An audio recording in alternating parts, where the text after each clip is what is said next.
Seja bem-vindo ao Seminário de Teologia e Vida Cristã Palavra da Vida. Você está em mais um curso de teologia cuja proposta é fazer alargar o seu conhecimento na área teológica, um curso descomplicado, contextualizado, provocativo, reflexivo e que faça sentido para a nossa vida cotidiana, porque entendemos que não só a construção conceitual da teologia, respeitando as correntes da teologia construída nesses quase 2000 anos, mas isso só não é suficiente. Nós pretendemos que a partir do entendimento bíblico, dos conceitos esclarecidos, nós possamos reproduzir isso em uma espiritualidade no nosso cotidiano. Amados, a gente ficou, que eu me lembro, né, da aula passada de estar trazendo para vocês uma breve reflexão ou conclusão, enfim, uma resposta ali muito resumida mesmo, sobre o capítulo 13, lá no finalzinho, né? O tal do número 666, né? Que número é esse? O que isso significa? Né? O que João quis falar sobre, né? Capítulo 13, versos de número 15, 16, 17 e 18. Especificamente, né, o que aparece aqui é o 16, 17, né? 16, 17 e 18, aliás. Capítulo 13 de Apocalipse, versos 16, 17 e 18. Eu vou ler com vocês e eu trago aqui aí um resumo, tá bom? Bora nós. Diz assim, ó: e faz com que a todos, pequenos e grandes, ricos e pobres, livres e servos, lhe seja posto um sinal na mão direita ou na testa, para que ninguém possa comprar ou vender, senão aquele que tiver o sinal ou o nome da besta, ou o número do seu nome. Então, sinal, nome e número. Aqui há sabedoria. Então, o texto pede a sabedoria para estar compreendendo aqui a mensagem, né? Aquele que tem entendimento, calcule o número da besta, porque é o número de homem, e o seu número é 666, o famoso 666. Bom, amados, eu li alguns comentaristas, né? Assim, já li muitos comentaristas, já li muita coisa, ouvi muita coisa a respeito das possíveis interpretações desse texto, tá? Eu quero ser o mais simples possível que eu conseguir aqui. Opa, a irmã Elaine está chegando aqui também. Vamos lá, irmã Elaine, bem-vinda. Chegou na hora de a gente tentar explicar aqui. Então vamos lá. Eu vou, como eu disse, tentar ser bem objetivo e até um pouco simples naquilo que poderia até ser mais elaborado. Por quê? Porque eu penso que não só esse texto aqui, né? Tudo que a gente está estudando no livro de Apocalipse e no tema escatologia no geral, a gente precisa sempre tentar buscar o que o texto traz de principal, né? Porque assim, você tem no texto aquilo que é principal, que a gente chama de primário, e a gente tem o secundário, informações secundárias. Então assim, vamos tentar ficar no principal. O que é o principal aqui? O que eu vejo? A Adriana chegando aqui também, ó. Bora lá, Adrianinha. Chegou na hora certa, amada. Na hora da explicação do 666. Vamos lá. Então, assim, amados, o texto, ele vai dizer o seguinte, que nesses últimos tempos, aliás, nós vamos estudar depois aqui no capítulo 16, 17 e 18. A gente vai ver que a configuração do mundo nos últimos tempos é uma configuração de sistemas. Você tem sistemas religiosos ou religioso, sistema político, né? Sistema cultural. Então você tem sistemas. O que são sistemas? São formas das coisas funcionarem, né? Então é imposto, é colocado, sejam através de leis, sejam através de outros mecanismos, que o ser humano, se ele quer viver de tal forma, ele precisa se adequar. Aliás, se ele quer viver, se ele quer consumir, se ele quer obter algumas coisas, se ele quer ser inserido na sociedade, ele tem algumas regras impostas pela sociedade, ou impostas pelo Estado, através de leis, como eu disse, cultura e coisa do tipo, não é?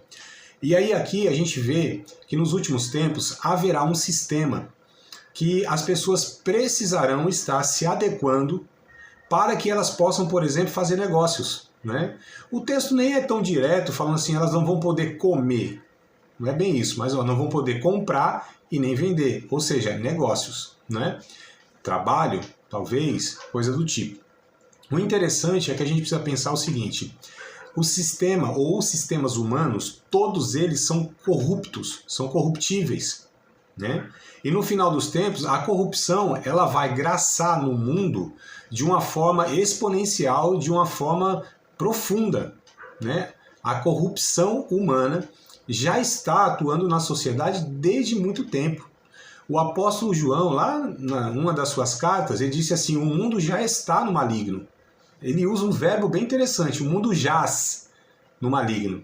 Esse verbo jazer, ele só é usado para se referir àquilo que é morto, jazigo, né, que é o túmulo, por exemplo.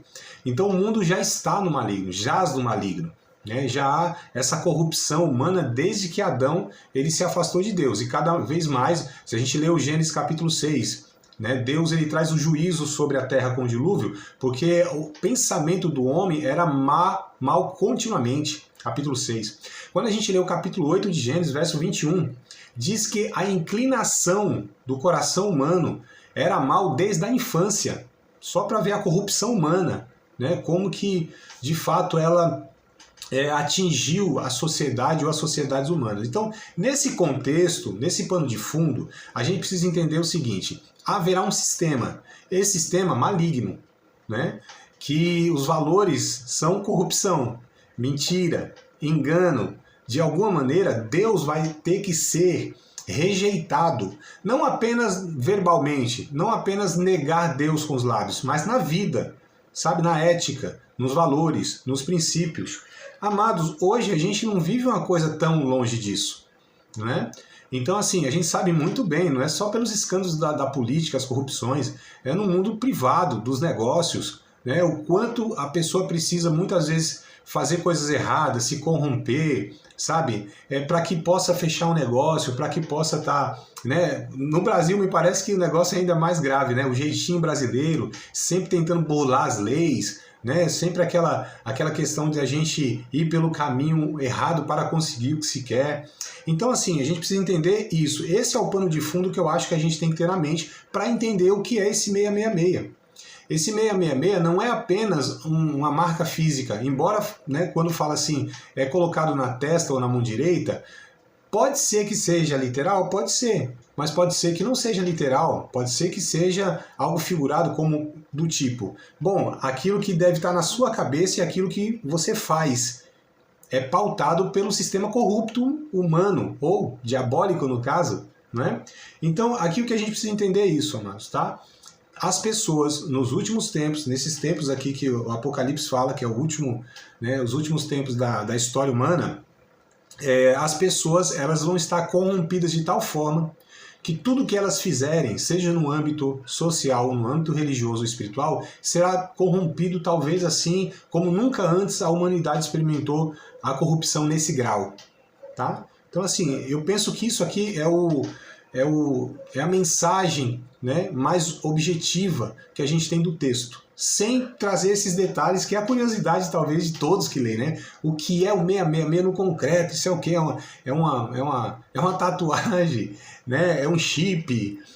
O que é isso, assim, efetivamente, objetivamente? Né? Então a gente quer saber como que é isso, talvez no concreto, na prática, no sentido se é algo assim literal, né? E eu penso que não, porque a gente precisa entender o seguinte, a numerologia bíblica, às vezes assusta quando a gente fala de numerologia, né?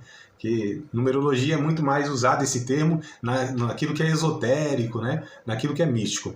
Mas existe o estudo dos números. Numerologia nada mais é do que estudo dos números, né? E a gente já viu que os números, eles têm seus significados na Bíblia. Por exemplo, o número 6 é tido como o número do homem. Por quê? Porque no 6º dia da criação, o homem foi criado por Deus.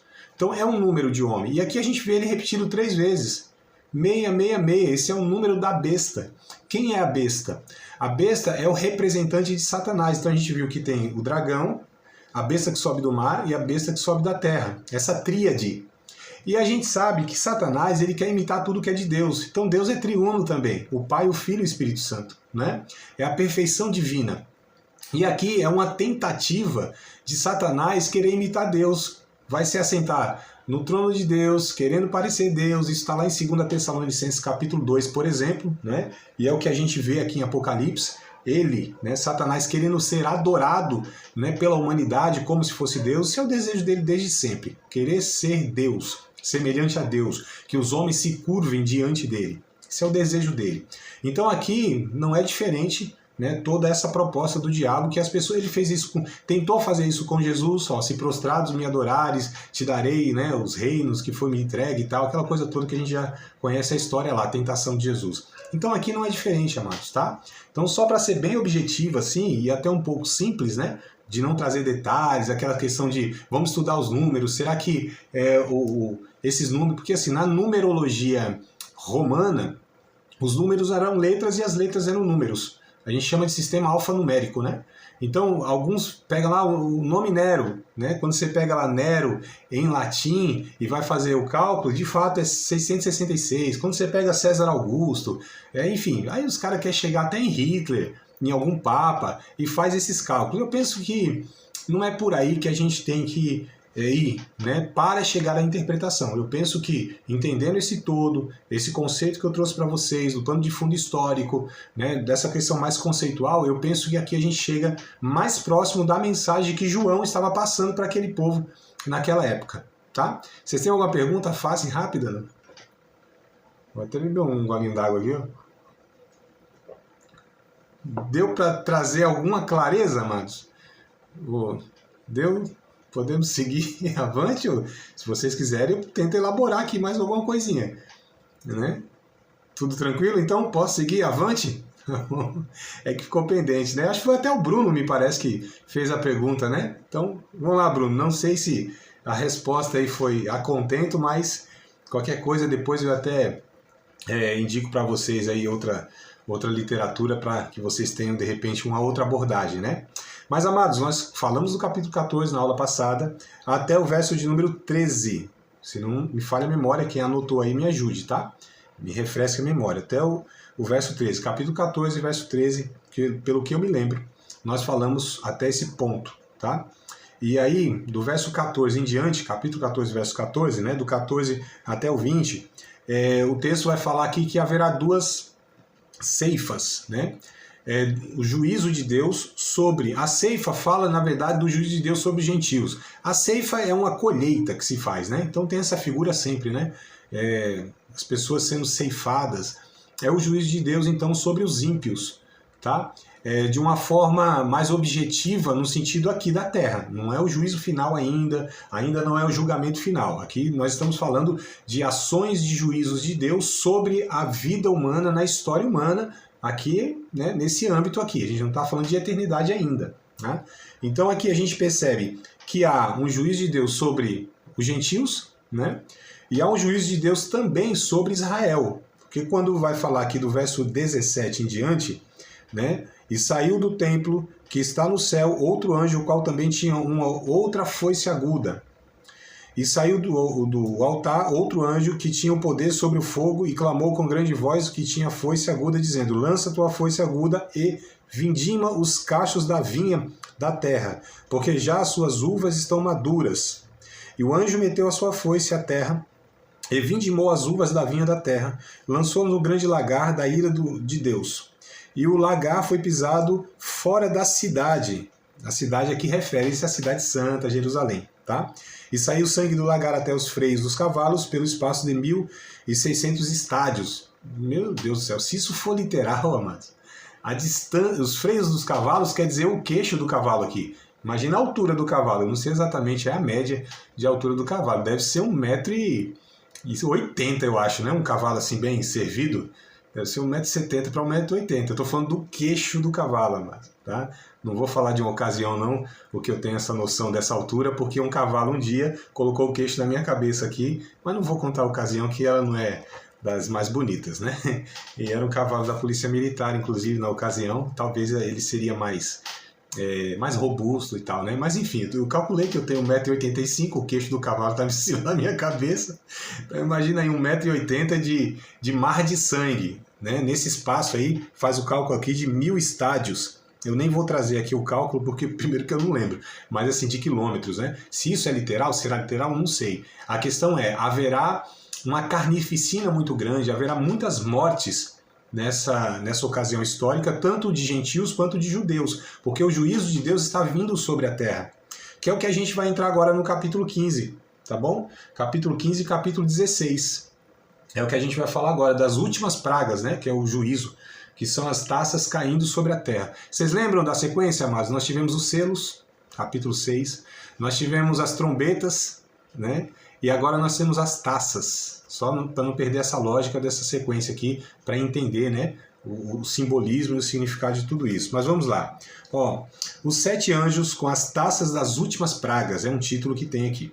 E vi outro grande e admirável sinal no céu, 7 anjos que tinham as 7 últimas pragas, porque nelas é consumada a ira de Deus. Então vocês lembram que as trombetas eram juízos parciais de Deus? Vamos fazer essa associação, tá? Lembra, ó, a terça parte do mar, a terça parte dos animais, a terça parte da floresta, sempre assim, parcial, a terça parte, né? Terça parte do dia. Opa, deixa eu ver aqui que o Rodrigo está chegando aqui também. Então, assim, nós tínhamos nas trombetas o juízo parcial de Deus. Rodrigo, bem-vindo, viu, meu amado? Não estou te vendo, mas eu vi que você entrou aqui. E aí a gente percebe que agora o juízo de Deus será pleno, será completo, será sobre toda a terra e sobre todas as nações e sobre todos os seres humanos, amados. Então olha como a gente está partindo para o final da história humana, na visão que João teve aqui. Verso 2. E vi um como mar de vidro, misturado com fogo, e também os que saíram vitoriosos da besta, e da sua imagem, e do seu sinal, e do número do seu nome, que estavam junto ao mar de vidro, e tinham as harpas de Deus. Vocês lembram que eu falei para vocês que o mar representa as nações? Os povos? Né? Então, olha, aparece aqui, ó, o mar de vidro. Tá? Então, essa expressão representa povos, as nações, né? Pessoas mesmo, multidões. Tá? E cantavam o cântico de Moisés, servo de Deus, e o cântico do Cordeiro, dizendo: grandes e maravilhosas são as tuas obras, Senhor Deus Todo-Poderoso. Justos, verdadeiros são os teus caminhos, ó Rei dos santos. Quem te não temerá, ó Senhor, e não magnificará o teu nome? Porque só tu és santo, por isso todas as nações virão e se prostrarão diante de ti, porque os teus juízos são manifestos. Olha que coisa interessante, amado. A gente precisa pensar. Esses aqui, o verso inicial que nós lemos, diz que eles saíram vitoriosos da marca da besta. Ou seja, possivelmente pessoas que se recusaram a viver esse estilo de vida corrupto, porque foram pessoas que de alguma maneira escolheram servir a Deus. Aí a gente não sabe se é parte da igreja que não foi arrebatada, se foram pessoas que estavam afastadas e depois desse colapso mundial voltaram para Deus. A gente não sabe se foram pessoas que aceitaram de alguma maneira a mensagem do Evangelho, porque vocês lembram que Deus não deixou a terra sem testemunha, mandou 2 profetas, que as nações tentaram matar e não conseguiram, enviou anjos para anunciar o Evangelho. Então a gente não sabe exatamente, essas pessoas são oriundas de onde? Quem são essas pessoas? Nós sabemos que haverá salvação de alguma maneira nesse contexto, tá? Então Deus sempre estará agindo para salvar os homens em todas as ocasiões. Aliás, esse juízo de Deus ainda é a misericórdia de Deus para alertar os homens a respeito da necessidade do arrependimento da vida dos seus pecados. Né? É que a Bíblia mostra que alguns, mesmo com esse juízo de Deus, nós lemos, né, algum texto desse, se não lemos, está aqui no livro de Apocalipse, que alguns homens, apesar do juízo de Deus, dos castigos de Deus, eles ainda blasfemavam de Deus. Então, assim, mesmo assim é Deus sempre oferecendo a sua misericórdia, sempre derramando a sua graça, sempre convidando ao arrependimento. Tá? Os juízos de Deus também têm essa finalidade. Né?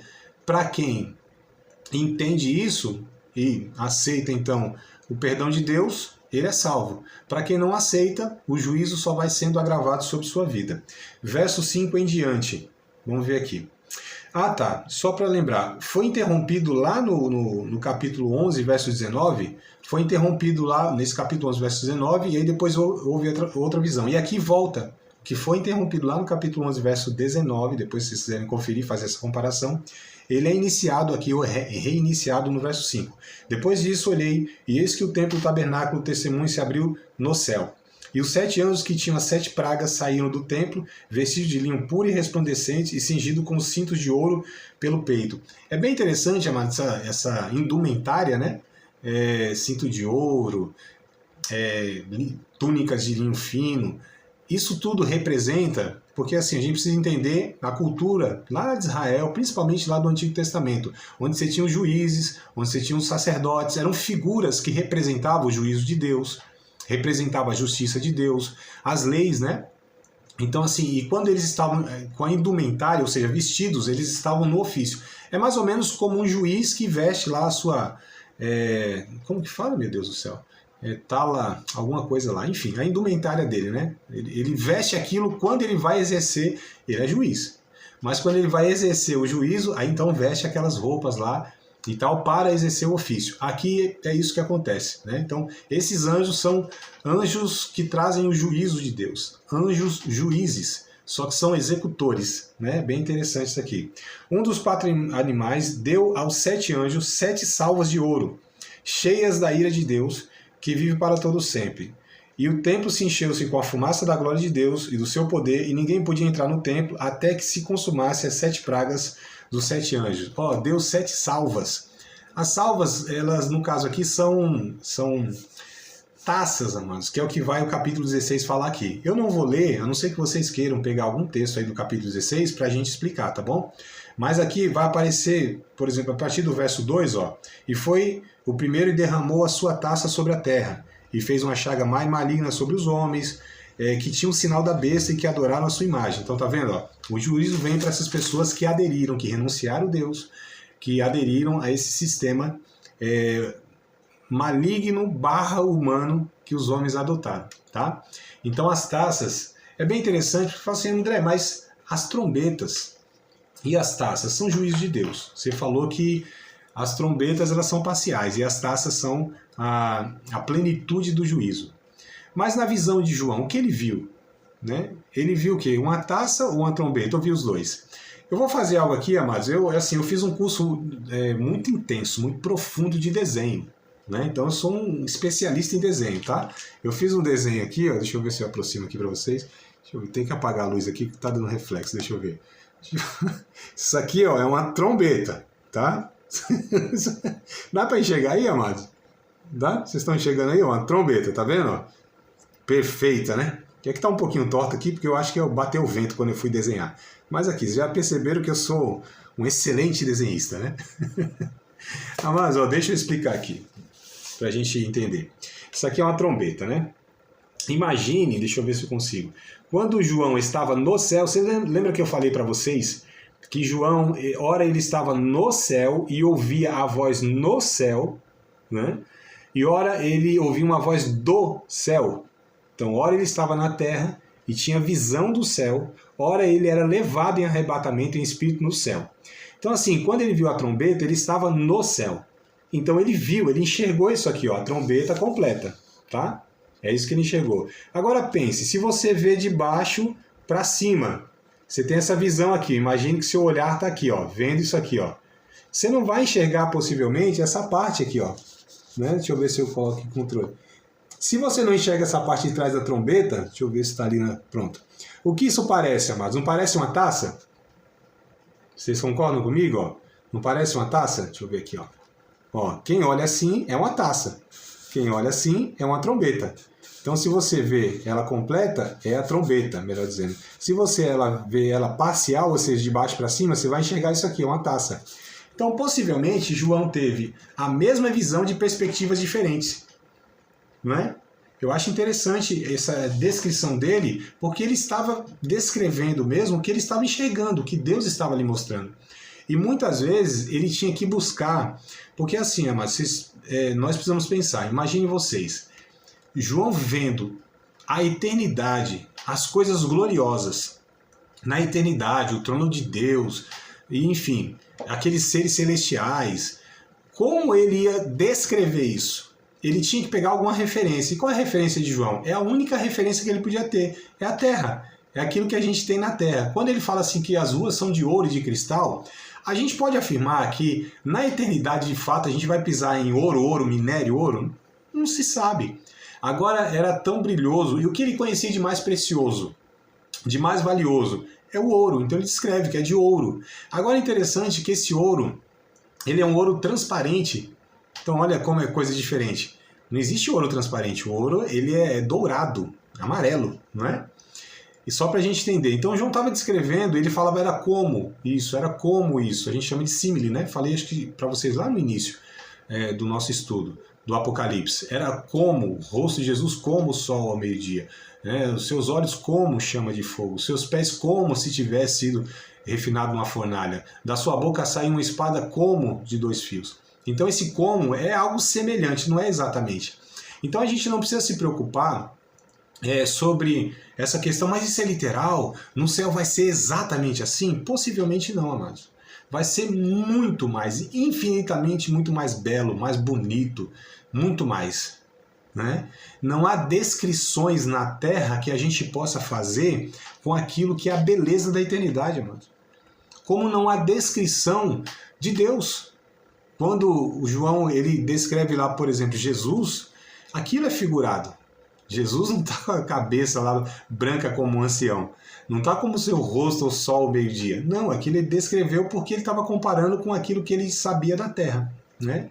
Então, assim, olha que coisa interessante. Deus disse assim, vocês não façam nenhuma imagem para me representar. Tanto é que esse era um pecado de idolatria. Né? Você querer representar Deus por alguma coisa. Então, assim, Israel foi punido, mas assim, várias vezes na história, né, humana, na história do Antigo Testamento, porque queria fazer de Deus um pedaço de pau, enfim, algum ídolo nesse sentido. Deus disse, não, isso é pecado, isso é idolatria. Não façam. Por quê, irmãos? Porque Deus ele é muito maior do que os céus, muito maior do que a terra. Ele é muito mais sublime, mais santo, mais belo, mais perfeito do que todo esse universo desconhecido, inclusive. Então não há nada que possa representar Deus, mas nem de longe. Então é por isso que é pecado, mano.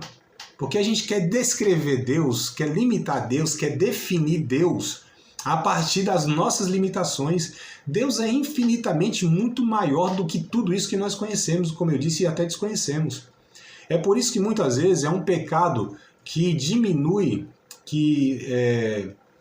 a palavra que eu quero achar é o seguinte, é simplório, né? É reducionista, essa é a palavra. É reducionista demais a gente achar que Deus é isso que a gente pensa, é isso que a gente experimenta, é isso que a gente prega, é isso que a gente tenta reproduzir nas igrejas. Deus é muito mais que isso, infinitamente muito mais, amados. É muito mais belo. A gente muitas vezes reproduz daquilo que é a experiência pessoal nossa dentro de uma cultura, dentro de uma criação, dentro de uma limitação, dentro de um tempo e espaço. Nós somos filhos do nosso tempo. Nós descrevemos Deus e pensamos que Deus pensa inclusive como a gente pensa. Amados, Deus não tem nada a ver com a gente. Ele não é ignorante como nós pastores. Ele não é limitado, embrutecido como os teólogos e ensinadores e pregadores. Jesus é infinitamente muito mais belo, muito mais santo, muito mais sábio, muito mais poderoso, muito mais amoroso, muito mais do que, sabe, ainda que a mente seja uma mente brilhante, um C.S. Lewis, sei lá, um apóstolo Paulo da vida. Tem uma hora que o apóstolo Paulo disse, agora eu não sei nem o que eu estou falando mais, né? Dele, por ele, para ele, são todas as coisas, que a profundidade é muito grande, são inescrutáveis os seus caminhos, são insondáveis os seus caminhos. Não, até o apóstolo Paulo tinha hora que ele dava ali um nó na cabeça. Né, amados? Então a gente precisa pensar isso, tá? Como Deus ele está trazendo sobre a terra o seu juízo, e o apóstolo João ele vai descrevendo da forma que ele conseguia descrever. Ele coloca como taças sendo derramada, né, sobre a terra, e a gente vê que o juízo de Deus ele é pleno aqui. Esse é o capítulo de número 16. Toda a terra será atingida em toda a sua estrutura. Terremotos, maremotos, superaquecimento da terra. A Bíblia diz que a terra vai se... Desculpa, Matheus. A terra vai se aquecer de uma maneira que as pessoas... E isso já, né?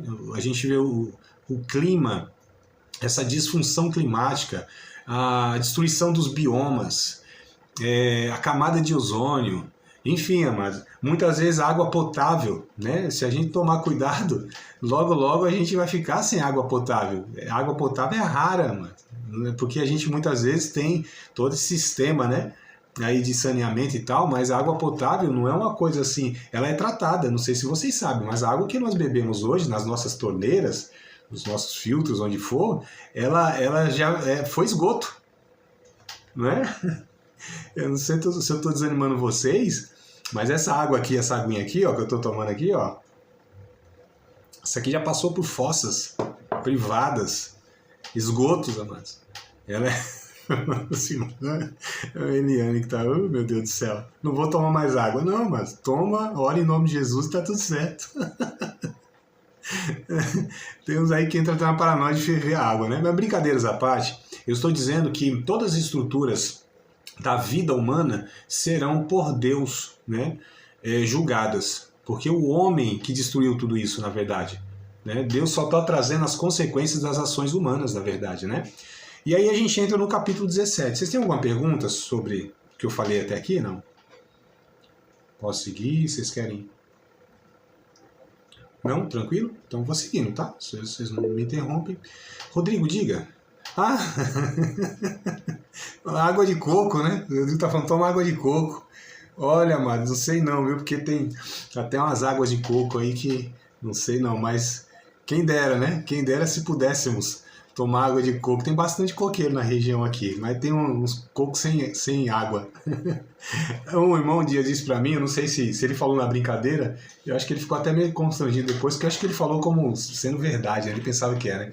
Ele falou, André, a fruta lá que o Adão experimentou foi coco, né? Eu falei, como assim? Por quê você acha isso? Não, porque que ele falou que o texto diz que ele tomou e comeu, né? Qual é a fruta que a gente toma e come? É o coco, né? Você toma água e come algo. Eu falei, não, mas não é não.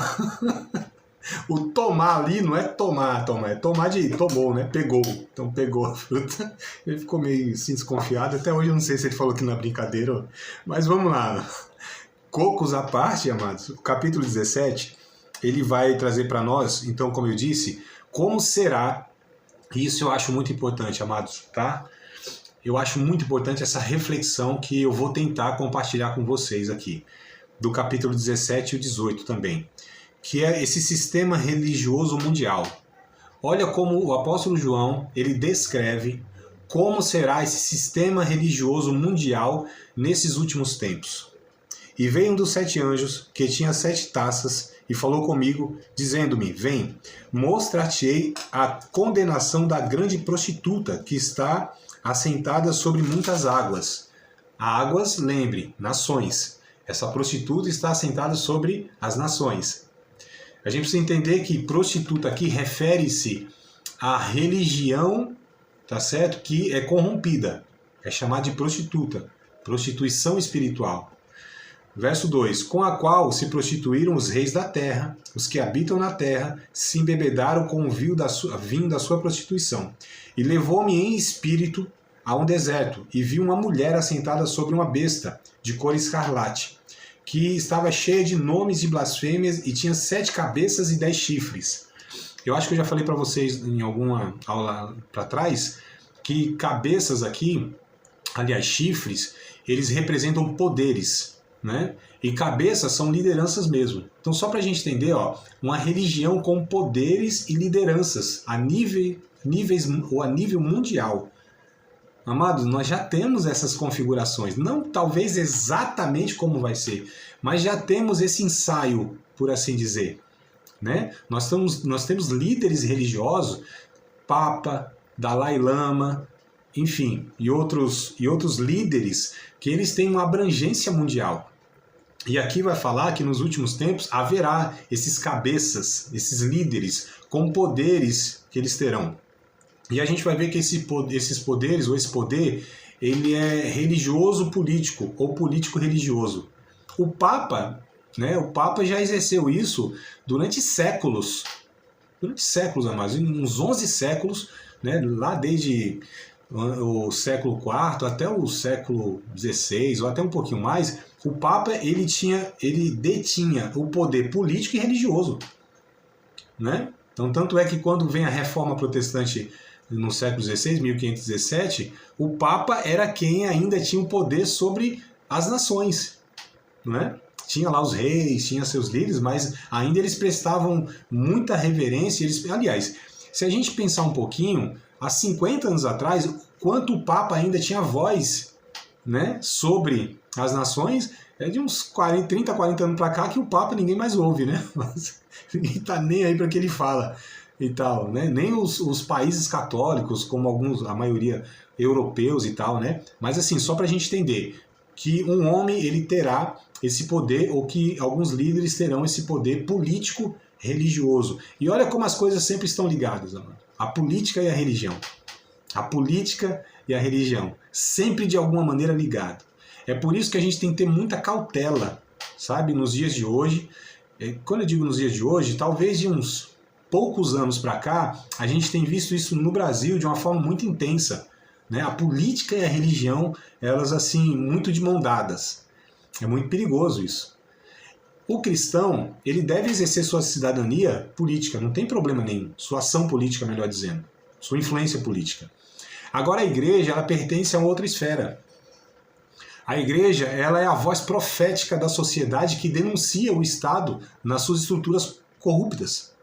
Ela não pode se aliar ao Estado. Um teólogo disse que ela é a consciência do Estado. Ela é o profeta do Estado. Né? Profeta no sentido de que denuncia. Isso, amados, quando a gente vê lá do Antigo Testamento, desde os profetas maiores, como o próprio Isaías, Jeremias não me recordo muito, mas Isaías, aí Oséias, os menores lá muito mais, né? Joel, enfim, Amós, eles vêm denunciando as estruturas sociais, eles denunciam os reis, né? Denunciam os líderes, a exploração sobre o pobre, a exploração sobre a viúva, sobre o estrangeiro, né? Os profetas vêm trazendo essa denúncia do pecado estrutural que a gente chama o pecado nacional, né? Você tem pecados individuais, você tem pecados sociais, estruturais, você tem pecados nacionais. Deus julgará nesses âmbitos diferentes, amados, tá? Pelo menos é o que eu entendo do ensino bíblico a respeito disso. Mas enfim, voltando um pouquinho aqui ao verso de número 4, capítulo 17, verso 4, tá? Acompanha aí. E a mulher estava vestida de púrpura e escarlata, adornada como ouro e pedras preciosas e pérolas, e tinha na mão um cálice de ouro, cheio das abominações da imundícia da sua prostituição. E na sua testa estava escrito o nome, Mistério, a grande Babilônia, a mãe das prostituições e abominações da terra. Eu acho bem interessante isso aqui, amados, porque a religião, a característica da religião nos últimos tempos será pautado em mistério, em esoterismo, né? Então, assim, não sei se vocês sabem, mas houve um tempo na história que a gente chama de história medieval, que e tudo isso que era muito místico, isso foi de alguma maneira desprezado, né? Veio, não é saindo do medieval, na verdade, né? É lá no século XIV, XV, aproximadamente, onde aconteceu a reforma. Houve uma revolução no mundo, porque surgiu o iluminismo. Amados, olha que coisa interessante. A era da igreja, né? E aí a gente está falando da igreja católica, que era a única que existia, mundialmente falando, como eu disse, durante esses 11, 12 séculos, aproximadamente, ela detinha a verdade sobre tudo, sobre o que era certo na política, na cultura, na religião, em tudo. Era a igreja que determinava o que era e o que não era verdade. Inclusive, muitos cientistas, se não se retratasse diante das suas declarações, era queimado na fogueira, mano. Era a Santa Inquisição que era chamada, né? Isso é história, isso aí a gente estuda no ensino médio. Tá? E aí o que acontece? Era conhecido como a Era das Trevas. Por quê? A cultura, como eu falei, toda a produção artística, ela era pautada pela igreja. Toda a produção científica, inclusive, era a igreja que determinava, autorizava ou desautorizava. Ela era a detentora da verdade em todas as áreas da vida humana. Olha que perigo. E aí o que acontece? Aí quando veio essa reforma protestante, houve também essa revolução chamada de revolução cultural, né? Que é o iluminismo. Não sei se vocês também estudam na escola, né? O iluminismo e tal, a renascença, né? Então ali Europa, Itália e, enfim, alguns países vieram trazendo essa revolução junto com a reforma protestante. E já não era mais a igreja que determinava o que era certo, que não era mesmo, porque houve um cisma, né? Muito grande na igreja católica mundial, e aí surgiram as igrejas protestantes, né? Inglaterra, França e Suíça, tá? Olha, aí também, viu, Rodrigo? Aí você deve conhecer alguns lugares assim bem icônicos, né? Tem estátuas aí dos reformadores, Calvino e tal, né? Genebra, então lugares assim bem históricos em relação a isso. E aí o que acontece? Depois de um tempo, amados, começou a retornar esse desejo pelo místico, pelo sobrenatural. Isso eu estou falando de 2 séculos para cá, mais intensamente do século passado para cá. Né? Então, novamente, e hoje, amado, o ser humano, as sociedades humanas, elas são pautadas muitas vezes pelo... Eu estou falando entre até cristãos e até evangélicos. O valor que eles dão, né, no sobrenatural, no mistério, sabe? Religiões de mistério. Eu estou falando dentro do cristianismo protestante muitas vezes. São distorções e exageros de algumas verdades bíblicas, mas, né, levam ao extremo. Agora, o perigo é que nos últimos tempos, o que a religião vai ter de característica forte é justamente o mistério. É justamente o lidar com os espíritos. Né? Então a gente percebe aqui que essa corrupção na religião, e é interessante assim, que quando a gente começa a ler o texto aqui do capítulo 17, a gente vê que de fato há muito engano religioso. É isso que haverá nos últimos tempos na religião, muito engano. As pessoas serão enganadas dentro da religião, dentro das igrejas. E se a gente pensar um pouquinho, nós já estamos, como eu falei, ensaiando essas coisas. Porque o que há de corrupção dentro de igrejas, sejam elas católicas ou protestantes, o que há de engano, de mentira, de distorções, de heresia dentro desses contextos de igreja, e vamos colocar a navalha na nossa carne, nós que somos cristãos evangélicos, protestantes, pentecostais ou históricos, né? Que hoje é um negócio doido, né? Você tem, até para você se definir, você tem que falar um monte de coisa até chegar e falar, eu sou um discípulo de Cristo. Era melhor só falar, sou um discípulo de Cristo, né? Não, eu sou assembleiano, eu sou batista da convenção, sou presbiteriano, né? Eu sou da metodista, eu sou histórico, pré-tribulacionista, mid não sei o que, aí a pessoa até chegar e falar o que ela é, meu Deus do céu, olha quanta fragmentação nós criamos, e era só falar, nós somos discípulos, seguidores de Jesus, nós somos os do caminho, nós somos seguidores do homem de Nazaré, né? Nós somos servos do Senhor. Então era isso que bastava antes, né? Quem é você? Eu sou discípulo de Jesus, acabou. Era isso que os irmãos denominavam, né, discípulos do Senhor. Então, a gente hoje não. A gente tem tanta fragmentação e a questão é o quanto de verdade bíblica nós estamos vivendo e reproduzindo dentro dos nossos contextos religiosos. Porque os últimos tempos apresentam isso, amados. Quanta fragmentação da verdade. Quanto engano na boca de muitos líderes e ensinadores. Eu estava ouvindo um cidadão hoje, não vou falar o nome dele, que não tem um propósito de eu falar o nome dele, e eu fiquei muito triste assim, né? E porque esse irmão, esse pastor, ele me abençoou demais. Ah, tá. O Rodrigo está falando que lá em Genebra, né? Tem uma igreja fundada pelo Calvino, né? E isso aí da onde saiu aí, né? Então, Calvino, um homem de Deus assim que trouxe uma contribuição absurda, né? Teologicamente falando, e até mesmo em Genebra, o Rodrigo, estou me referindo ao Rodrigo porque ele está lá, né? Até, mas os demais irmãos, opa, deu uma travada aqui na transmissão, voltaram, vocês sumiram, meu Deus, não foram arrebatados não, né? Só ficou eu e o Marciano aqui. Ô Marciano, só nós dois ficamos, meu irmão? Que isso? Será que os irmãos foram tudo pro céu arrebatados? Ô irmão, volta aí, fala para Jesus mandar vocês de volta aí, porque senão aqui, deixa eu tomar um copo d'água. E aí, Marciano, só nós dois ficamos, meu irmão? Não é possível não, né? Sumiu todo mundo na tela aqui, ó. Meu Jesus amado. E agora, mano? A gente volta ou não volta? O Rodrigo tá falando, não, tá aqui, ó. Aqui tá aparecendo. É que só pra mim, acho que sumiu aqui. Ficou só eu e o Marciano aqui. Obrigado, viu, Rodrigo, pelo consolo aí que vocês estão por aqui ainda. Nós vamos juntos, já combinamos esse negócio. Ninguém deixa ninguém não, tá? Deixa eu voltar então, já que estão ouvindo aqui, que para mim sumiu a telinha de todo mundo. Eu estava dizendo a respeito fora o Calvino, né? Ah, tá, não, deixa eu completar. Que o Rodrigo colocou no chat aqui, o Calvino que, né, fundou algumas igrejas lá e tal, na Suíça. E o interessante, amados, é que nesse tempo aí, no século XVI, Deus usou alguns homens, né, entre eles Calvino, né, Martinho Lutero, Calvino, enfim, tanto Felipe Melanchthon e tantos outros aí, né? É que O Lutero é o pivô de tudo, né? E o Calvino ficou mais conhecido porque ele sistematizou a teologia lá na ocasião, enfim. Mas a questão é, então a verdade, a Bíblia, ela foi enfatizada. É por isso que houve essa grande reforma e essa revolução mundial.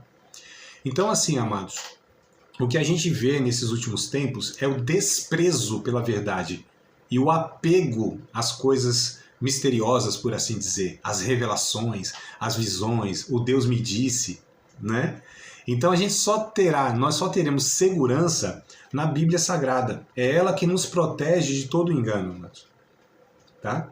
Então é por isso da importância de nós, como discípulos de Cristo, nos apegarmos de uma maneira profunda às Escrituras Sagradas. São elas que nos guiam em toda a verdade. Jesus disse: conheçam a verdade e a verdade vai libertar vocês, né? As palavras que eu tenho falado para vocês são espírito e vida. Olha que coisa interessante, irmãos. Santifica-os na tua palavra, a tua palavra é a verdade, né? Se a gente pegar muitos textos aí do Novo Testamento, seja na boca de Jesus, seja na boca dos apóstolos, Tiago, por exemplo, né, que vai dizer a importância de recebermos a palavra enxertada em nossa vida e praticarmos ela, fato, claro, né? Não é conhecermos apenas a questão intelectual, né? Mas praticarmos. Mas para nós praticarmos ela com propriedade, nós precisamos encarnar, nós precisamos entender, nós precisamos estar saturado dessa palavra, né? Então Paulo escreveu lá em Colossenses capítulo 3, verso 16: habite em vocês abundantemente em toda a palavra de Deus em toda a sabedoria, falando entre vós com salmos, hinos e cantos espirituais, cantando e salmodiando com graça no vosso coração. Então a palavra de Deus ela precisa saturar a nossa vida, amados, tá? Para que a gente não seja enganado nessa conduta religiosa que se pauta muito por personalidades, por líderes, sabe, por supostos profetas. Hoje nós temos uma onda apostólica, né? Que a gente fala aí de alguns anos para cá, essa onda apostólica, né? É o cara que é o iluminado, é o cara que recebe a visão de Deus, é o cara que é um cara diferenciado, né? Escolhido por Deus, assim, de colocado num patamar. Amados, isso nunca foi o ensino dos apóstolos. Pelo contrário, o que Paulo combateu sobre essa postura, comportamento dos irmãos a respeito deles, ele nunca aceitou isso. A gente pega desde Atos dos Apóstolos, lá quando ele começou a plantar as igrejas, né? Teve um grupo de pessoas lá que quiseram adorar o Paulo e a Barnabé lá, chamaram Paulo de Mercúrio, se não me falha a memória, e o Barnabé de Júpiter. Eu até brinco, né? Deus usava Paulo para curar muita gente, mas ele não era Mercúrio, não. Isso é uma piada bem antiga, velha. Deixa pra lá, né? Acho que alguns nem entenderam, mas assim, porque eram deuses, né? Mercúrio, Júpiter e tal, e quiseram adorar. Ele falou: não, nós somos. Ele rasgou as suas vestes ali. Paulo deu um piti, mano, né? Ele nunca aceitou aquilo. Quando o João, na ilha de Patmos, teve a visão de um anjo glorioso, ele foi se dobrar diante do anjo para adorar, e o anjo falou: não faça isso não, meu filho. Eu sou conservo teu e servo dos teus irmãos, adora a Deus. Então, assim, Paulo nunca aceitou adoração, Pedro nunca aceitou adoração, os anjos de Deus nunca aceitaram adoração e reverência de ninguém. E eles sempre combateram essa ideia de superioridade espiritual. E o que hoje nós temos, amados, é uma coisa absurda. Isso, se não é demoníaco, é o quê? Se isso não é DNA de Satanás, é o quê? Se essas religiões que propõem essa manipulação, amados, de Deus e do espiritual, é o quê? Né? A Bíblia chama isso de feitiçaria, pessoas que pretendem manipular o divino através das suas orações, das suas profecias, dos seus determinismos. Eu decreto, eu profetizo, eu sei lá o que raio que faz. Né? Então, assim, a gente precisa ter muito cuidado, porque isso é característica dos últimos tempos. É o capítulo 17 que vem trazendo para nós essa informação. E olha quanto Deus vem trazendo juízo sobre essa estrutura espiritual, né, barra religiosa. E aí o capítulo de número 18, na continuação, vai falar que esse sistema religioso está atrelado ao sistema político. Aí repito, olha que perigo, mas nunca deu certo em toda a história humana essa aproximação. Então a igreja ela é outra esfera, pertence a outro reino. ela é a maquete do reino de Deus na Terra. A igreja, ela precisa ser aquela que é sal, que é luz, que refreia a maldade humana. E toda a estrutura que a gente viu aqui, humana, ela é corrompida desde sempre. E ela vai se agravando a cada vez mais. E ela é corrompida pelo poder, pelo prazer e pelas riquezas, amados. Esse é o tripé que a humanidade se apoia. Poder, riqueza, fama, né? Prazeres e tal. E aí o que acontece? O ser humano não sabe lidar com isso. O ser humano não sabe lidar com isso. Inclusive, a igreja ela precisa criar, ela precisa ter um mecanismo de defesa onde nós, todos nós, líderes, quem quer que seja, prestem contas também uns aos outros, amados. Confesse seus pecados uns aos outros, né? Que a gente tenha essa proteção mútua onde possamos ser acessíveis e não blindados como muitos são. Então essa blindagem é que muitas vezes corrompe o homem. Um filósofo disse o seguinte: o poder absoluto, ele corrompe absolutamente. Isso serve na política e isso serve na religião. E a gente percebe o capítulo 18 aqui, um sistema político e econômico, tá? Se vocês lerem depois o capítulo, eu só quero destacar o verso 13, mas eu gostaria que vocês lessem depois, né, lessem na íntegra o capítulo 17 e o 18 para vocês terem essa informação mais detalhada. Eu só estou trazendo um resumo aqui. Mas o capítulo 18 fala sobre um sistema político e econômico dos últimos tempos. Mas o que me chama a atenção, que eu vou destacar no verso 13 e no finalzinho dele, é que esse sistema político econômico que está ligado, atrelado intimamente, né, é intrínseco ao sistema religioso, porque ambos estão misturados, uma das coisas comercializadas são homens, são almas humanas. Olha o texto, amados. Vou ler desde o início, né, do 13. Apesar que aqui é língua estranha, hein? Se eu falar aqui muita língua estranha, vai sair a profecia daqui a pouco, vai ver, não. E o cinâmomo, e o cardômomo, e o perfume, a mirra, e o incenso, e vinho, e azeite, flor de farinha, e trigo, e cavalgaduras, e ovelhas, e mercadorias de cavalos e de carros, e de corpos e de almas humanas. Está falando aqui dos produtos comercializados por esse sistema político-econômico. As almas humanas é tido como um produto, amado. As pessoas são como um produto. Olha só, essa é a característica da vida do sistema sociopolítico, econômico / religioso dos últimos tempos. As almas elas são tidas como objetos. E hoje nós temos a objetificação do ser humano. As coisas elas estão sendo amadas e as pessoas estão sendo usadas.